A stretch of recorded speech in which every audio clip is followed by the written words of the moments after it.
Peace. We're going to jump straight into it. As you can see here, I have a map of the continents, and some of what's shown is some of the geopolitical borders of some of the nation states on these specific continents. Although we know from basic geography that Europe is not a continent, it is a peninsula. Anyway, we're going to talk about nationality and citizenship. All right, so I have here a few quotes from, one quote is from the Court of Appeals of the 10th Circuit, Shepard versus Holder. These are the opinions of federal court judges of the United States. And the other one is English versus Missy.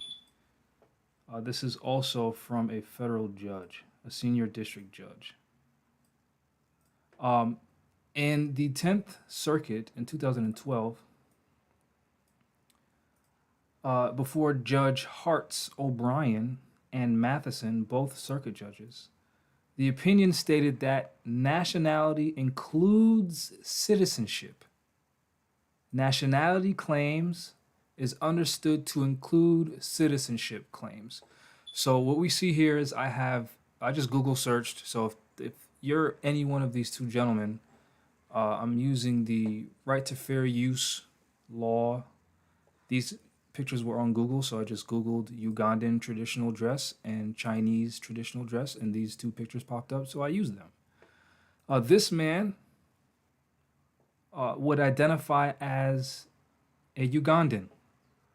And by doing so, he's stating that he is a citizen of Uganda, right? Because nationality includes citizenship, right? This man, who would probably identify as a Chinese man, by saying he's Chinese, he's also at the same time saying that he's a citizen of the People's Republic of China. Right? Now, when someone is born in their home nation, since they are of the same bloodline, they're automatically treated as a citizen. Right? So we'll read this: English versus Missy's International Banking System, Inc. Right? What then does nationality encompass if it is not to be construed as being synonymous and coexistent with national origin? Nationality has several definitions, one of which appears to embrace the national origin concept, meaning a people having common origin, tradition, and language, and capable of forming or actually constituting a nation state, or an ethnic group constituting one element of a larger unit. Right? Then we also see, in addition to the national origin definition, nationality is also defined as a legal relationship involving allegiance on the one part of an individual and usually protection on the part of the state and membership in a particular nation. So by this man right here saying, I am a Ugandan national, he is saying that he is a Ugandan citizen. And by default, right, we already know allegiance is citizenship, right? So by default, his allegiance is to his people, right, represented by this flag. This man can say, you know what? I want to expatriate, meaning I'm no longer a patriot. I no longer love, because patriot means when we think about patriots, it's someone who loves their country. I no longer love how my country is being operated. So although by just sanguine, and I'm going to write that down, just sanguine.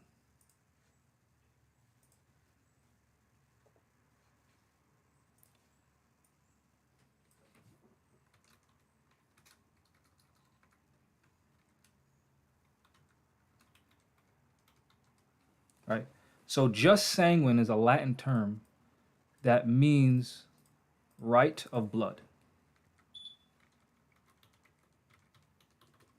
Right? So by the right of his bloodline, his birthright, he has the right to be considered a Ugandan national and a Ugandan citizen. right? Because he was born by blood, right? He was born a Ugandan, so therefore he has the right of blood, the right to be considered a citizen, right? That's called jus sanguine. If this man expatriates, right, and decides to become naturalized as a Chinese citizen, after obviously applying to the Chinese government, probably taking some form of test regarding their history, their law, their culture, etc., etc., etc. After he passes that test,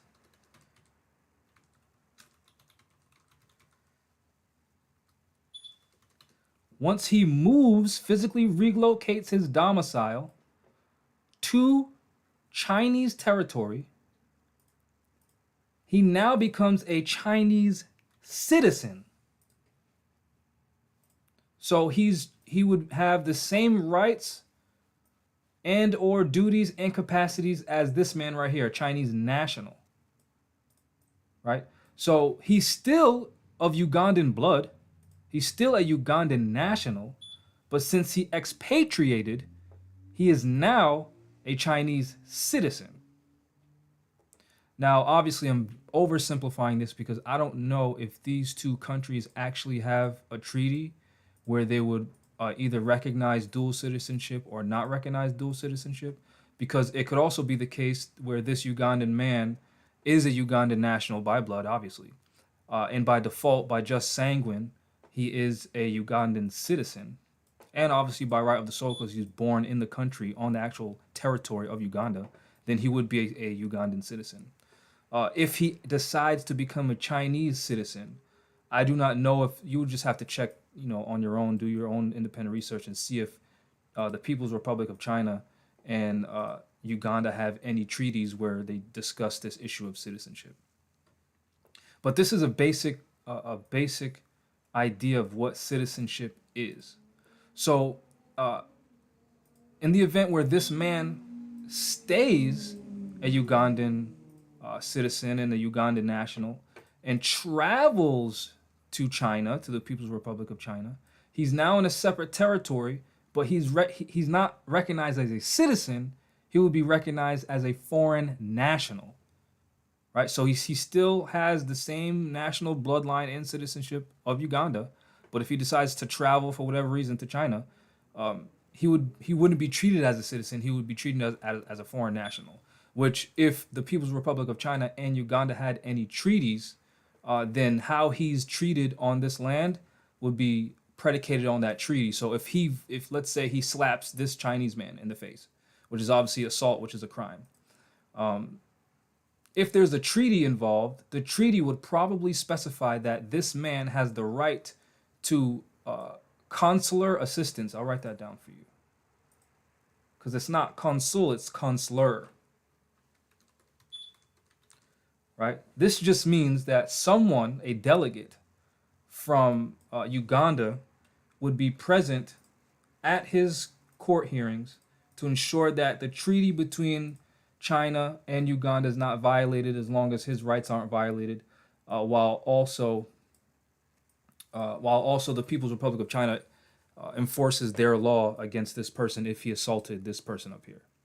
Right? So that's how citizenship and nationality works. Now hold on while I see if I can find something right here so I can read about expatriation. Just so you can see what I mean by expatriation. All right, so this is again from the United States Supreme Court. 1 second while I insert it. All right, it's going to be long, so I'm going to have to edit it a little bit. All right, and we'll just make it big. I'll make the text larger. And I'll read it. Hopefully you all can see that. So this is from the United States Supreme Court. Talbot versus Jansen. The right of expatriation It is implied, likewise, in the nature and object of the social compact. That social compact is the allegiance, right? Which was formed to shield the weakness and to supply the wants of individuals. This is where, when I read that other case right here, where it says protection on the part of the state, that's what they're talking about here, to shield the weakness of the individual and supply for the wants of the individual. This is where government assistance comes into play. Things like housing, subsidized housing, and food, where we know as probably WIC or food stamps or something like that. To protect the acquisition of human industry, so to protect commerce, to provide the means of human and to provide the means of human happiness. Whenever these purposes fail, either the whole society is dissolved or the suffering individuals are permitted to withdraw from it. So in the example where I talked about before, if this man is not happy with how his home country is being administered, he has the right to leave. He can say, okay, I want to go to China. I want to go to Russia. I want to go to Australia. I want to go to Great Britain. I want to go to Brazil. I want to go to Saudi Arabia. I want to go to India. I want to go to Afghanistan. I want to go to Spain. I want to go to Mexico. He can go anywhere he wants, right? That's the right of expatriation. Will it be said that the renunciation of allegiance to the former implies or draws after it a renunciation of allegiance to the latter? The sovereigns are different, the allegiance is different, the right too may be different. The doctrine is that allegiance cannot be due to two sovereigns, and taking an oath of allegiance to a new is the strongest evidence of withdrawing allegiance from the previous sovereign. So we see here that once you proclaim your nationality, you are claiming what you are a citizen of. And you could also research this on your own. 8 USC 1481. All right, I'll put it here so you can see it as well.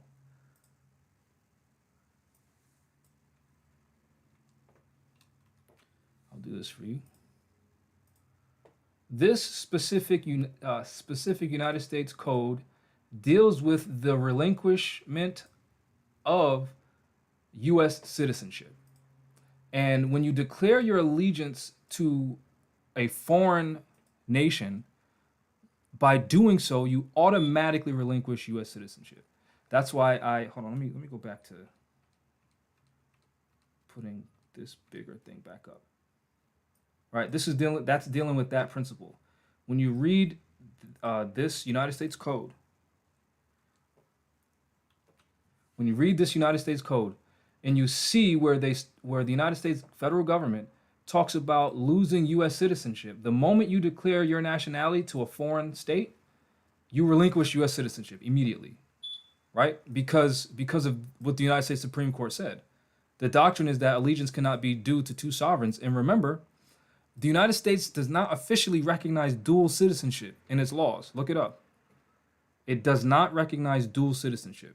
This is why Prophet Noble Drew Ali said if the Italians, Turks, and Egyptians, I can't remember what was the other nation state he brought up, are forced to declare their nationality before the constitutional laws of the United States, then it's only right that everybody else does the same, right? So for the Moorish Americans claiming that we are citizens of the United States, by declaring your nationality, you are relinquishing U.S. citizenship based on this law right here. I'll highlight it for you. I'll make it big. And this is very important because when we were arrested, there was a specific Grand Sheikh of one of the Temple Number Ones, which obviously doesn't make sense, saying that what we were doing was wrong and that we're citizens of the United States. And there's an example of, let me show you this right here.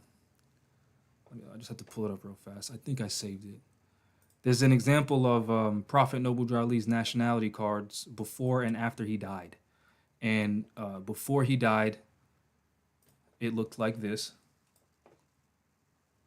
Right? As we can see, the sister's name, his signature's right here, her appellation's right there. Then it says, this is your nationality and membership card for the Moorish Holy Temple of Science and birthrights for Moorish Americans, etc. We honor all the prophets, Muhammad and Jesus. May the blessings of the gods of our forefathers, Allah, be upon you that carry this card. I do hereby declare that you are a Muslim under the divine laws of the Holy Quran of Mecca. Love, truth, peace, freedom, and justice.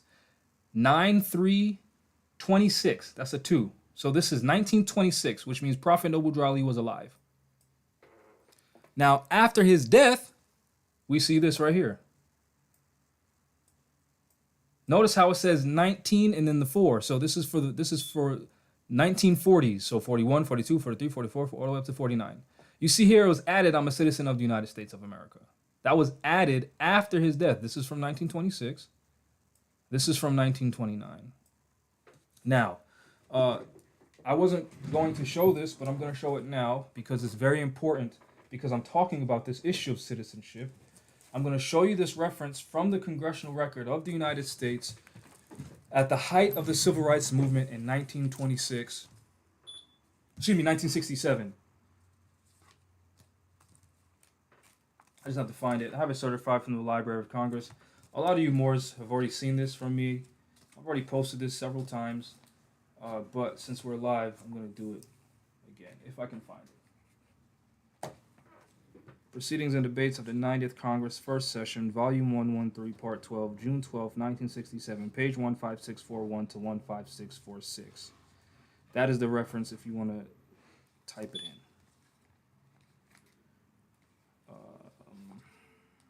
Here it is. So I have to turn this camera on. It's my baby upstairs crying.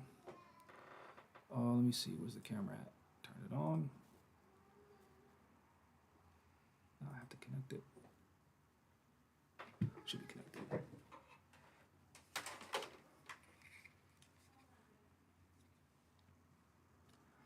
This is it. Congressional Record, Proceeding the Debates of the 90th Congress, First Session, Volume 113, Part 12. Hold on. I don't think I... Yeah, let me do this. I apologize. All this stuff's in the way.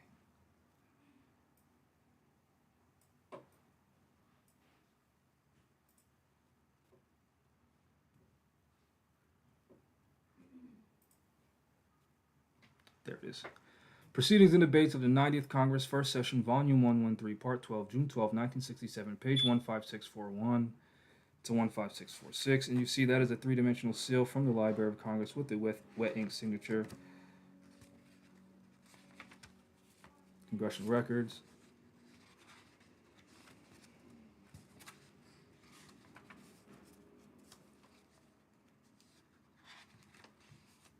And we see right there, the 14th Amendment is unconstitutional. Now, we're told that the 14th Amendment is what made blacks, so-called blacks, citizens of the United States of America. That's what we are told. We were told that in 1868, the 14th Amendment was ratified, therefore making a just soli law, meaning right of the soil, that anyone born within the colonies of the United States have the rights to be citizens of the United States. That was 1868 that we're told it was ratified. Now, what I just read from you, which was the Proceedings and the Debates of the 90th Congress, First Session, Volume 113, Part 12, June 12, 1967, page 15641 to 15646, the congressmen and women in 1967, the height of the Civil Rights Movement, admitted that the 14th Amendment was never ratified and provides copious amounts of information regarding how certain legislatures were barred from voting on the 14th Amendment, and how without the several southern states, the 13th Amendment would have never been ratified, which at the time means that those states were recognized as members of the United States Congress and were not allowed to vote during the presentment of the 14th Amendment. In fact, they rejected the proposal entirely before it even became a bill. Right, so for the Moorish Americans that were slandering us when we were arrested, talking about we don't do that type of stuff, and we're citizens of the United States, show me which law makes Moors a citizen of the United States, and show me which law negates the fact that nationality claims include citizenship claims. Because if you're claiming to be a citizen of the United States and you have to abide by the law of the United States, well, then every time you declare that you're a Moorish American, you relinquish U.S. citizenship based on this law right here from the country that you're saying you're a citizen of. Prove me wrong. Because by doing so, you're proving the United States Code wrong. This is 8 USC 1481A2. Relinquish. This is how you relinquish U.S. citizenship. By claiming your nationality. Right? Because status is the first issue at law. If this man goes to the People's Republic of China, commits a crime, he's going to go into court and they're going to ask, who are you?